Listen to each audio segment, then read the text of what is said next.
So, on today's show, we are covering Zatanna. And the way she conducts her magic is by saying words backwards. So, we thought we'd treat this episode opening the same way.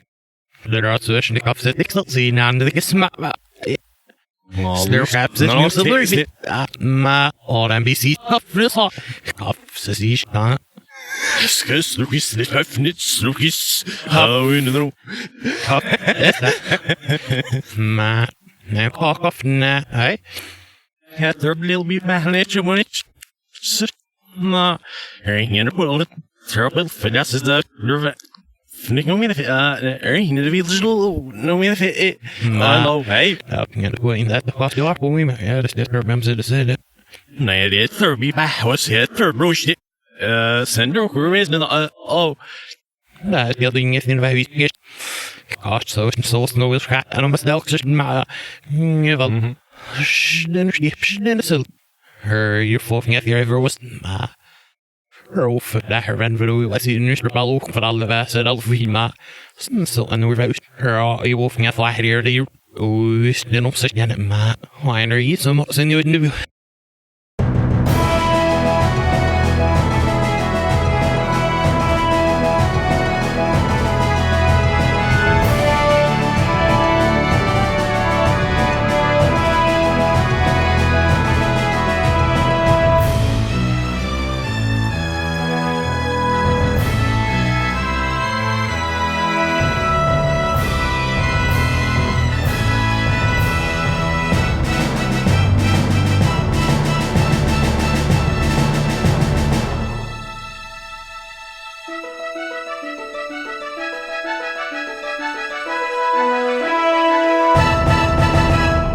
We are the Super Sons, and we are back. Jake and I have not recorded a normal episode in over a month. Quite a long time. We have seen each other a lot in the past 3 weekends. Mm-hmm. Today is my birthday. I have spent my entire day watching Young Justice, finally. If you're not watching Young Justice... what are you doing with your life? Why are you not doing it? What's more important than this? I gotta know, guys.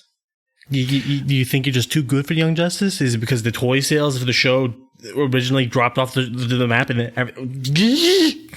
I mean, if you're not in the U.S., you can't watch Outsiders yet. So, yeah, get on that DC. I'm sorry, guys. I was gonna say, what is going on? I'm 27. 1 year closer to death. We have our first convention this weekend. I'm very excited about it. We are officially press, so someone is taking us seriously. There's a lot of cool people there. We're going to try to interview some creators, hopefully the people from The Question. I would love to talk to some DC fans. I want to hear what people think and what they're like, what draws them to the characters. And, if you guys can find us, and if you are going to this Comic-Con, you can shoot the shit. You can make fun of us. Whatever you want. Constructive criticism. We're doing. Jake and I are involved with a big crossover for the Exiled podcast. I don't remember who Jake is playing as, but I'm playing as Killer Moth, so I'm very excited about that. So once I'm Cowboy Starman. Remember? Oh yeah, Cowboy Starman. Wow, it's going to be which an I still haven't said anything about it. You should do that. Yeah, I will. If you don't listen to the Exiles podcast, you should go do that because Luke, who has been on the show, is a great guy. All right, but today we're here to talk about Zatanna Zatara because that's a name. Yeah, I mean, her name's a little more out there than her rest of her family.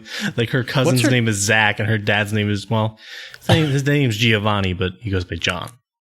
Yeah, one of these books calls him John. I was like, wait, that's his name? Yeah, that's just what he goes by. Yeah. Was he ever a hero like before she was a thing? Yeah. So he was a character before her. Mm-hmm. Also, today we're going to be talking about DC's first mystery man, which is interesting.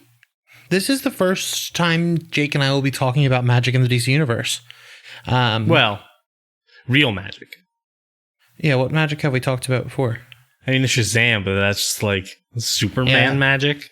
Yeah, it's Superman magic. This is like the bread and butter magic characters. There's a lot of them in these stories. The only one we don't cover is John Constantine. I mean, he's brought up like just his name is just tossed out as a reference. Yeah. So, who we're talking about is Zatanna Zatara. Is she a homo magi? Mm-hmm. Yeah. So she's born with magic abilities. Yeah. She has attuned to magic.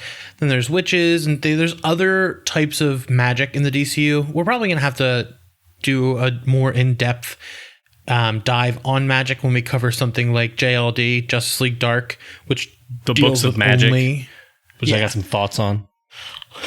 Yeah, I actually had Neil Gaiman sign my iPad because of that.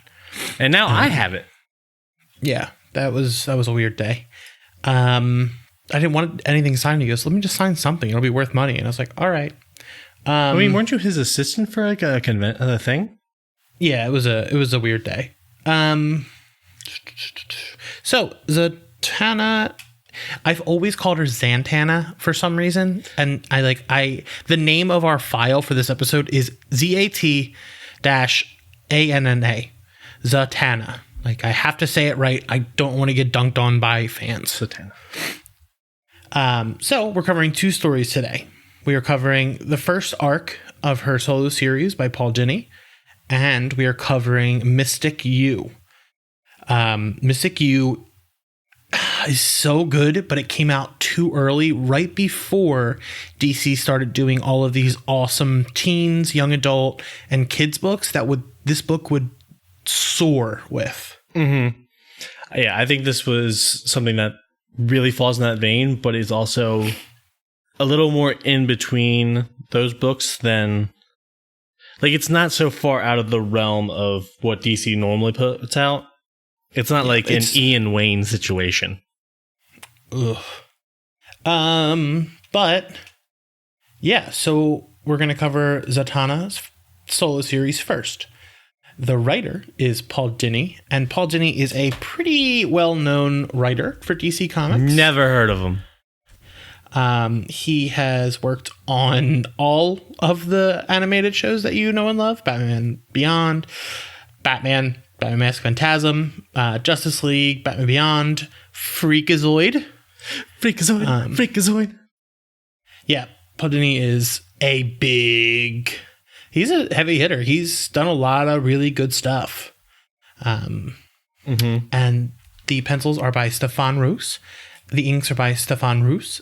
And the colorist is John Calise. And the letterer is Pat Brousseau. All right. So, issue 1. Oh, let me preface this. Today's episode notes I wrote in the voice of Jake. I wrote them like I was Jake, so be prepared for that. Yeah, and I actually took it seriously for once, so mine's a little more composed. Until the third issue of the third book of Mystik U, where I'm just giving like quick bullet points because it's so to the point. We switched roles today. You've got a Freaky Friday episode. You're welcome. Yeah, baby. All right, issue 1 of the Solo series. Our story opens with Zatanna bound by the Joker and Dr. Light, about to receive a gift of a drill through her body until she escapes. Turns out they were just watching her perform a magic show. Yeah, so her so what do you call a magic assistant? An apprentice? No, I mean, they're kind of like stagehands or actors or assistants, I guess. I thought they had a cool name. They probably do. All right. If anyone who watches a lot of Penn and Teller and wants to tell us what we're missing, please do. Yeah, you keep going. I'm going to look into this. All right. Once she gets backstage, a police detective asks her for help. She goes with him to the scene of a crime where we learn the victims were all a part. Okay. We're all a part of the San Francisco criminal underbelly. I've had a long week, guys. They were gruesomely murdered by Eldon Peck, a fake hippie mystic who sacrificed the souls his soul to a demon. Well, he sacrificed like 13 children to a demon. Yeah, Something they like that? explain that in the third issue. Okay, might be.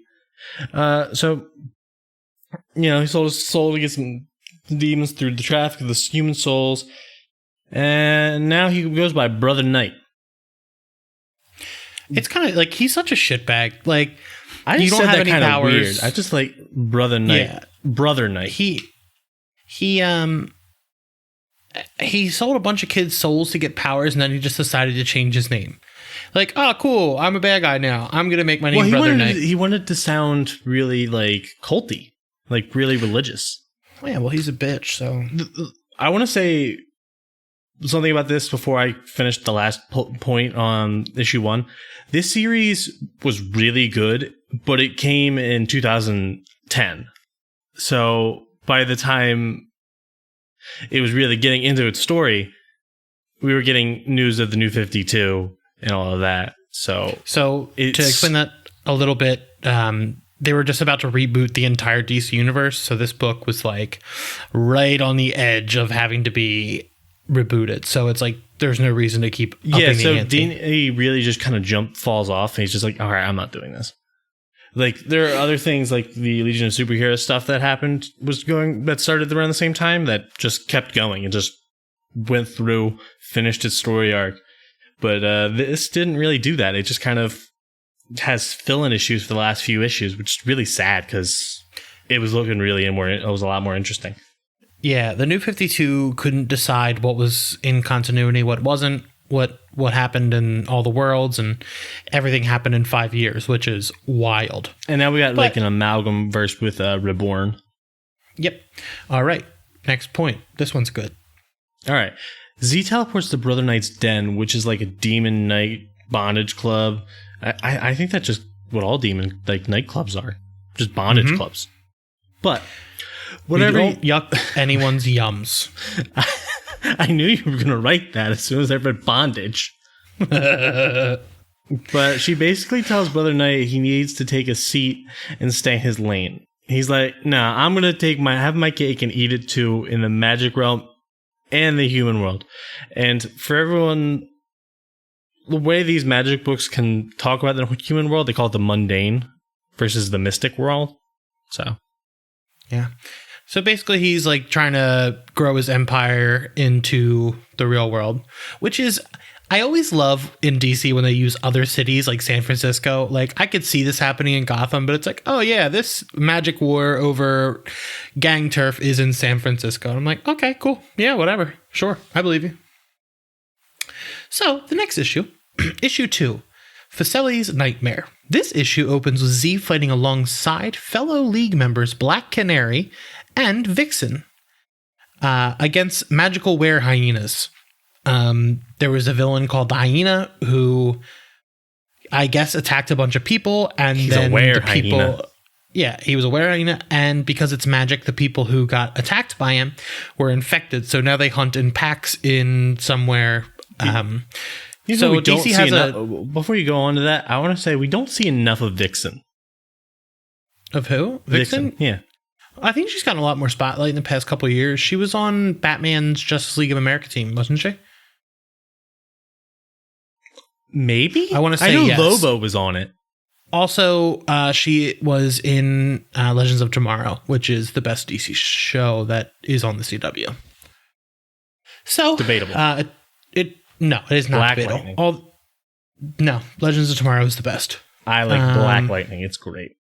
I love Jefferson Pierce as a teacher. And he's awesome in Young Justice. So this is just a typical Tuesday night for Zatanna, I guess, fighting were hyenas because some villain infected a bunch of people and now they hunt as a pack. Turns out this is right after we left our hero in issue 1. So she still hasn't gone to bed. She spent her night doing a show, going to see a murder scene, going to a magical bondage club, and fighting a bunch of... So Brother Knight has a bunch of weird sidekicks, like his gang, his goons. One is a little kid who has a box full of bugs. One has a mask that turns into different things, and it turns you into them. This is such a great book. If you want to get into the magic of DC Universe. So yeah. Sorry, I just that all came into my mind, and I just wanted to talk about those weird characters. And there's another one who is a unborn dragon fetus gestating in a human body. Oh man, I love this book. So she's dealt with all of this all night, and she just wants to go to bed. So she goes to sleep. Brother Knight has recruited Feceli, the Nightmare Demon, who knows he can't break into Shadowcrest, which is the Zatanna family, his house. The house is protected by a bunch of cool magics and stuff, so the demon couldn't just jump into her mind from that way, because many people have tried to break into Shadowcrest, but they cannot because it's too powerful. It's got like the doorbell, when you ring it, it's got the camera. So he decides to take the public transportation of dream hopping. He hops from dream to dream of her neighbors before jumping over to hers. As he jumps through dreams, he's infecting them with nightmares and making them really bad. So Z gets the upper hand on the demon when the detective from earlier gives her a ring to let her know that Brother Knight paid him a visit.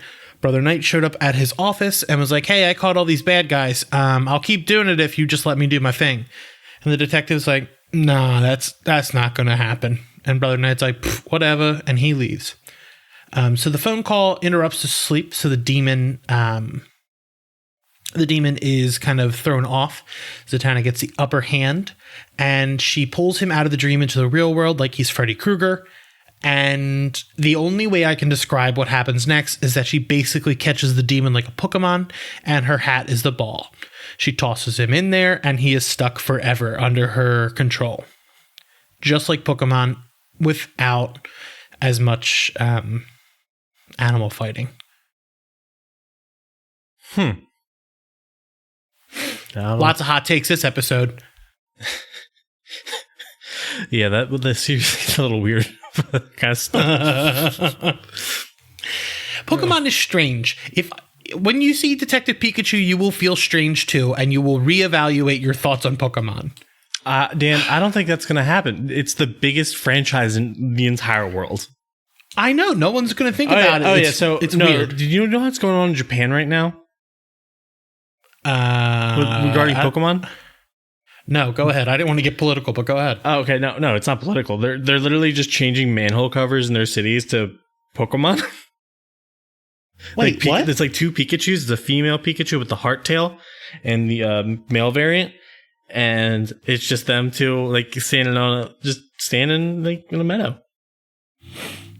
Wait, on their manhole covers? Yeah. What? They're on money too, aren't they? Yeah, there's Pikachu on like gold coins in certain countries. I don't think it's Japan. I don't remember where. I was actually telling my coworker about this the other day. That kind of shit is wild. That something like that can pollute its way onto currency. Pikachu. I mean, I love Pokemon. I just feel really weird about it ever since I saw Detective Pikachu. Sorry, so we can go to issue 3 if you want. I'm done. I'm off the Pokemon train right now until it comes out for the Nintendo Switch. Grookey gang. I wanted to pull it up, but I can't find it now. Oh, also, Magician's Assistants, that's what they're called. I cannot find any sources that say otherwise. Just a heads up, on the Wikipedia page for Magician's Assistants, one of the references is from Leprechaun 3. One of the cited sources on the page for Magician's Assistants is Leprechaun 3. All right, so I just sent you the link to the article about Leprechaun 3. All right, let's go to issue 3. Leprechaun. Speaking of 3, Z shows up unhinged. Jesus shows up late to her show. Did you say late? Did you say Jesus? No, I said Z. I said Z. Oh, I thought you not said like Jesus. Our friend Z. Not like friend of the Zoes. Yeah. Friend of the Zoe. Friend of the show. Z-chan from TKO. Yeah, great guy. Oh, I thought you said Jesus. Like Jesus showed up late for a show. Like, hell yeah, he did. He was trapped in a cave for 3 days. All right, sorry. Enough shit posting. You can continue. We're memeing real hard, guys. Z shows up for her show late after dealing with a demon all night and having lunch with a detective. But once she gets back, she's backstage. She gets attacked by effigies of her friends. And for anybody who doesn't know what an effigy is, it's like big straw things that are supposed to embody them. You know, I think there were wood in this one. were they? Yeah, I they're don't wood. remember. It's been like a month since I've read this one. Yeah, they're wood. And they're wearing the costumes of Dr. Light and stuff like that. Oh, the significance of Dr. Light attacking Zatanna is a pretty big deal. And there's a lot of stuff in this that we will cover if we ever have to cover Identity Crisis. But we're not leaving that out on... We are leaving that out on purpose. So if there's any big Z fans out there, I'm sorry. Identity Crisis is a fucking mess. Yeah. Hot takes. That's what I'm full of. Hot takes.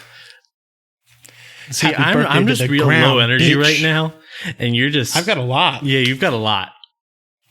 I know. I'm so fucking hyped up after watching Young Justice all day. I fucking love that show. The Scooby-Doo gang was in it. Like they weren't in it, but they were references. Like those kids with the Scooby-Doo gang. Well, I mean, all the girls from Young Justice were in the Scooby-Doo movie.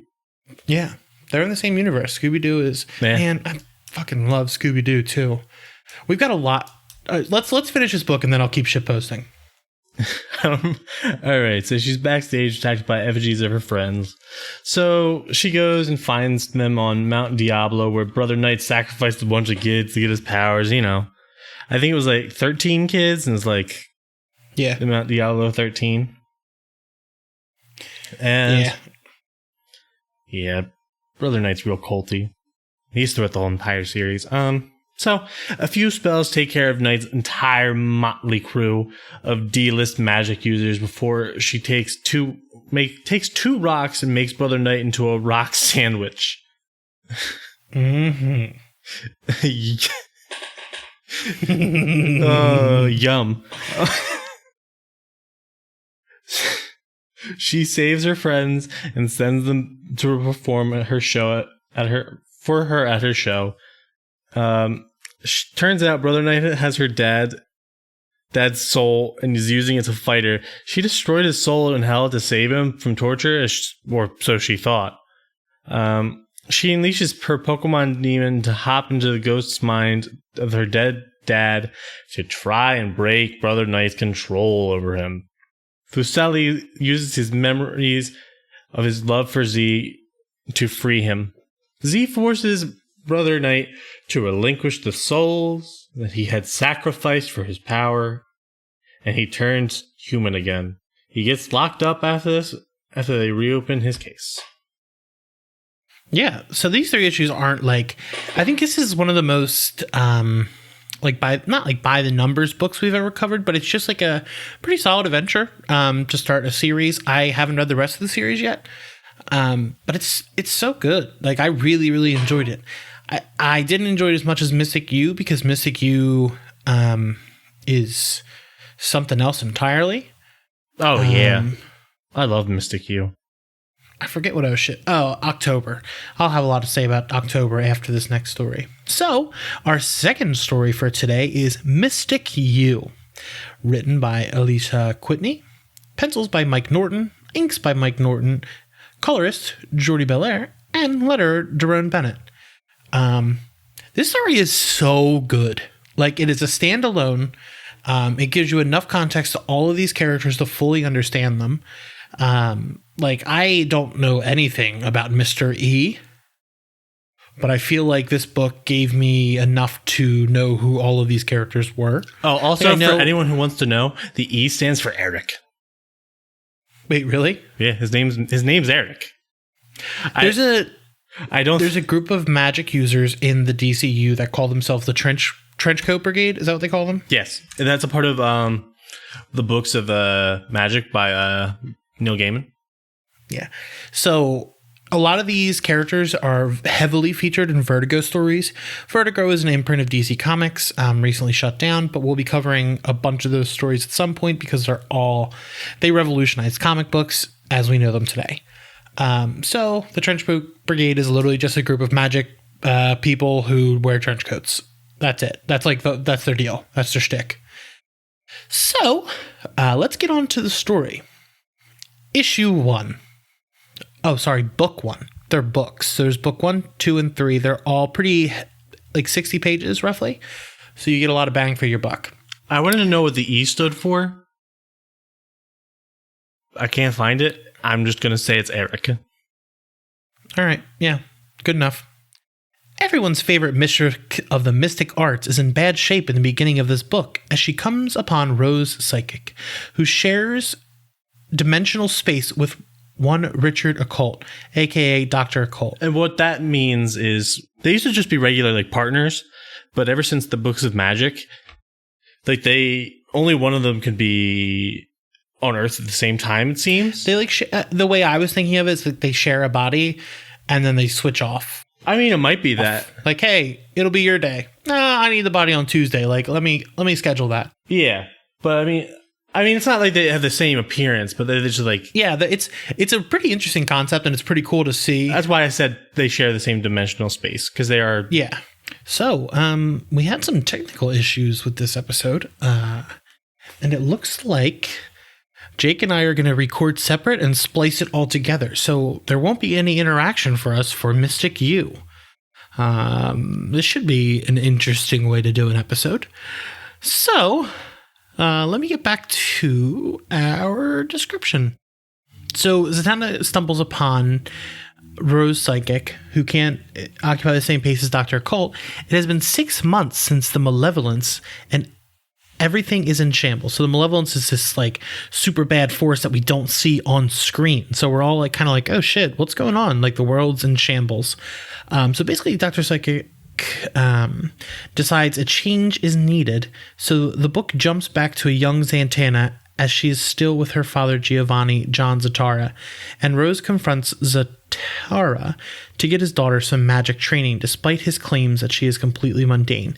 Basically, Rose restarts the universe to be this idealistic Harry Potter-esque type world where young magicians go to college with other young magicians and witches and all their magical forces to kind of learn how to control their powers and things like that. So basically the whole universe gets not restarted, but put in this bubble so they can figure out what the Malevolence is and stop it before it destroys the world.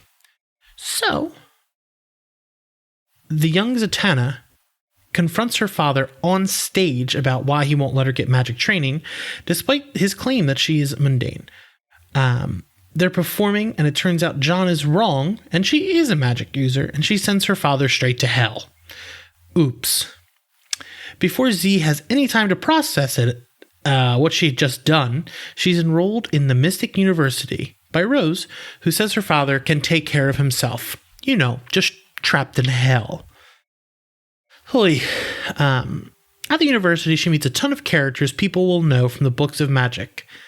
And some new DCU figures like Sebastian Faust, son of Felix Faust, David Sargon, and June Moon, aka the Enchantress. You may have seen June Moon in the Suicide Squad.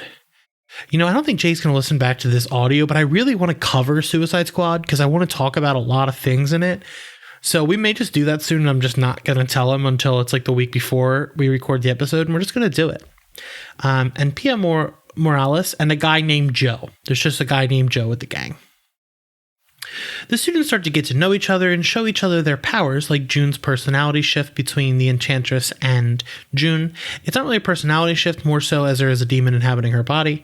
And Pia's healing goo. She can cover people in this weird mucus-like goo that heals their bodies. And in the tradition of the university, their RA pairs them off and sends them on a scavenger hunt. Freshman stuff. Kind of like their little orientation. Pia and Joe, June and David, and Zatanna and Faust are all put together. But while they aim to have some fun, there's something brewing beneath the surface of the school. Faust and Z come across a slime monster who, after they all see on the hunt, and after Joe disappears, the monster shows up wearing Joe's fedora, and they just call it a night. And they just continue going to class until the monster shows up again. Turns out this monster isn't evil, and he didn't kill anyone. Joe was just a coward and ran away, and the monster now takes the name Plop, and he just takes Joe's spot at school. We stand Plop, and the teachers try to discover who the malevolence is. Plop is just a genuine loved character. Like, he's so cute. He's just he wants to be normal, and he goes through all those changes, and he's just a fun character, and he loves everyone. So something about Felix Faust is that he's like the big magic bad guy. Like, if you have a magic story and you need a bad guy, you just throw Felix Faust in there. He's got a funny hat. That's all I really know about him. And Sebastian is his son. Basically, Felix fucked him over and let his body get taken his soul get taken by a demon. So now he has powers, and he can't look at anybody because his eyes are pretty much just. I want to say, like, if Cyclops from the X-Men, if his eyes just like sucked your soul out, that's kind of what his eyes do. So he has to wear sunglasses like Cyclops. But I don't know if he has any affinity towards soup like Cyclops has. I know he's just kind of the cool guy in the leather jacket. So, book 2. Dr. Occult and Mr. E are trying to figure out who is the bad seed. So Occult has all the kids summoning up an elemental demon, and it's just a big demon cloud, and it's just like, I'm basically just going to choke you out, kids. Which is terrifying. That's a terrifying thought. Just a big cloud monster. Alright, and Z finds out Faust can draw, and he has been drawing pictures of her, and Plop is just like, Faust, you're a real good artist. I don't care if you're still doing magic. Art, top notch. And Dr. Colt thinks that Psychic isn't up to the job to stop the malevolence at all costs, so he, takes back the body, traps her in whatever realm they are in. It's weird stuff. Z gets an invite to a sorority, and then they get her hooked on some like magic juice, and it's not like pleasant for her. I mean, well, it's kind of pleasant for her, but it boosts her magic. But the sorority is just full of bees. Yeah, they're bees. And so the hazing's a little weird, but they just want her a part of it. And then this sorority is, causing a strain between her and her friends. And they just want her to be back to normal, but she's acting distant, and she's really just on this like magic lean. Don't do magic lean, people. If you don't know what you're being handed at a party, don't drink it. Normal stuff. That's like real world knowledge. The boys have some girl troubles. Sargon's relationship with and the Enchantress and June isn't going well, and his ruby's starting to burn his forehead. Felix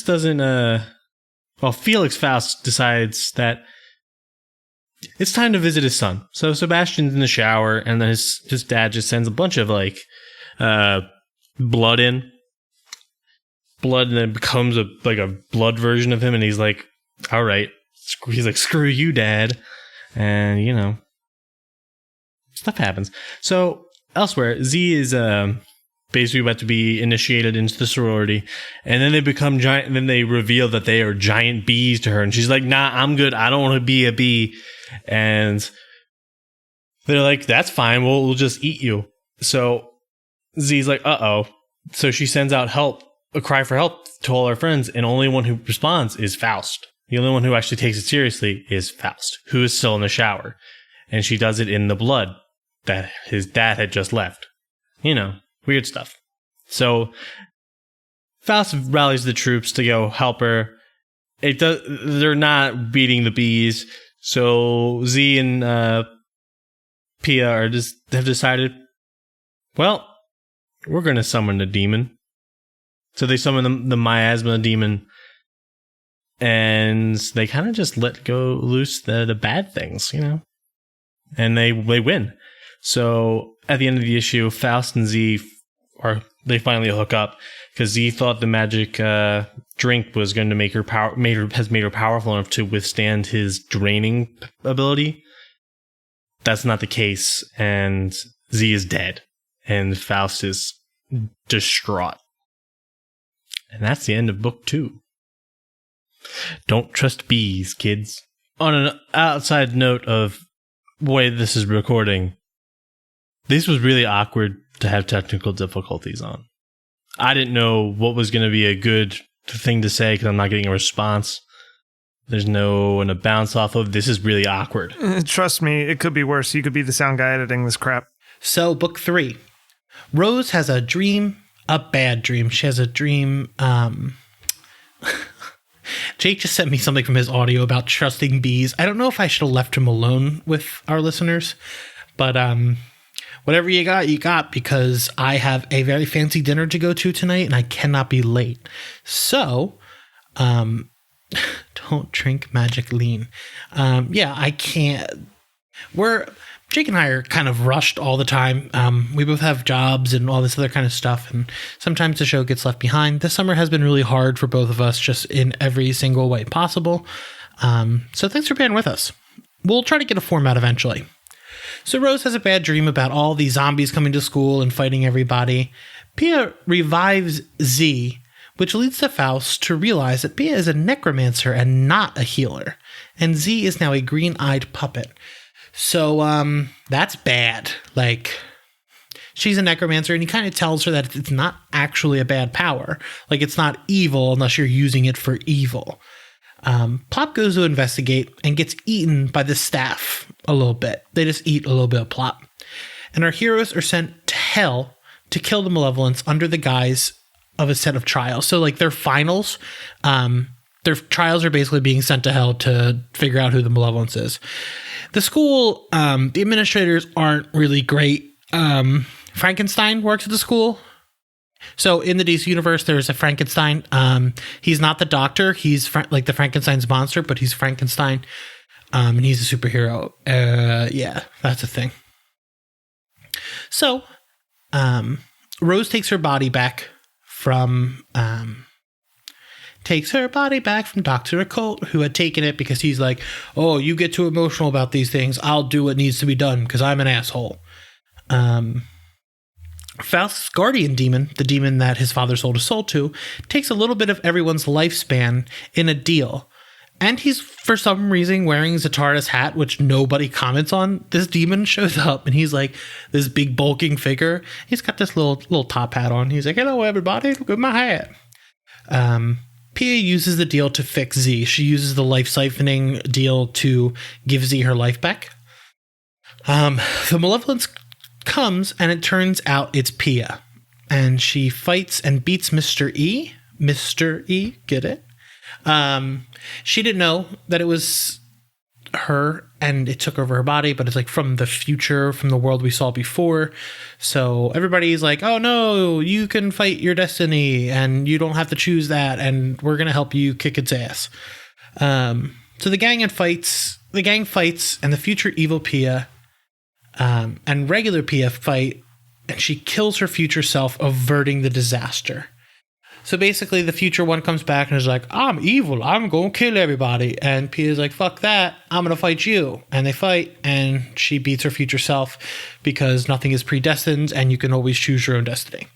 At the end, Faust and Z head off for winter break to find Zatanna because he's still lost in hell, even though the demon has his hat. Yeah, so that's a thing. Yeah, so I really suggest reading Mystik U, and this is really weird to not be able to bounce off Jake right now. It's like I feel like I'm talking into the void, but I got a lot to say. Mystik U is so good. If you have the DC Universe app, it is on there. It is out in trade. If you ever wanted to kind of get a little fun-sized bite of DC's magic, this is a really good book to do that. It gives you all these different characters and all these different types of magic, and it's easily digestible. I really suggest picking this up if you're a fan of Zatanna or Enchantress, or you've seen that movie. earlier I wanted to talk about October. October has all of these DC movies, shows, and everything starting. So we're going to try to cover as much as we can. You've got the Joker. You've got different shows. The Teen Titans Go versus the Teen Titans. There's like a lot of stuff to do in October, but I really want to cover Scooby-Doo because Scooby-Doo has crossed over with so many different DC properties. There's a DC Scooby-Doo and Swamp Thing issue. Scooby-Doo has crossed over with Batman. Honestly, I just want to do a Scooby-Doo episode because I fucking love Scooby-Doo. And that gives Jake and I a chance to write a Scooby-Doo episode for our opener. And how cool would that be? Yeah, so we have our big convention this weekend. I'm pretty excited about that. Super nervous to talk to creators. I'm going to be the one taking the dive to be like, hey, can you talk to us? In the name of science, because I need to figure out everyone's favorite sandwich. I do this for the fans. I do this for you, because we all need to know what kind of sandwiches people like. But you can find us on Twitter at DC Supersons, on our website, supersonspod.com. On Instagram, which we need to get a little bit better at, is Supersonspod. I'm going to have someone take over our social media for us because we're not very good at it. We're just not good social mediaers. I became a mod on the r/DC podcast. The r/DC Discord. So if you're ever looking for a place to talk about DC Comics, let me know and I'll send you an invite so you can chat with everyone. That's all I really got for today. Support us at patreon.com/supersons so we can keep doing cooler stuff. Sorry about the audio issues. I just have to, get dressed for this dinner. Happy birthday to me. Happy birthday to the ground. If you like the show, subscribe, leave us a review, and we'll be back in 2 weeks with a back to school special. Jake doesn't know that, and he's not going to know that because he's not going to listen to this audio. So the next episode will be a back to school special. Thank you for listening. I'm sorry we're a hot mess all the time. Thanks.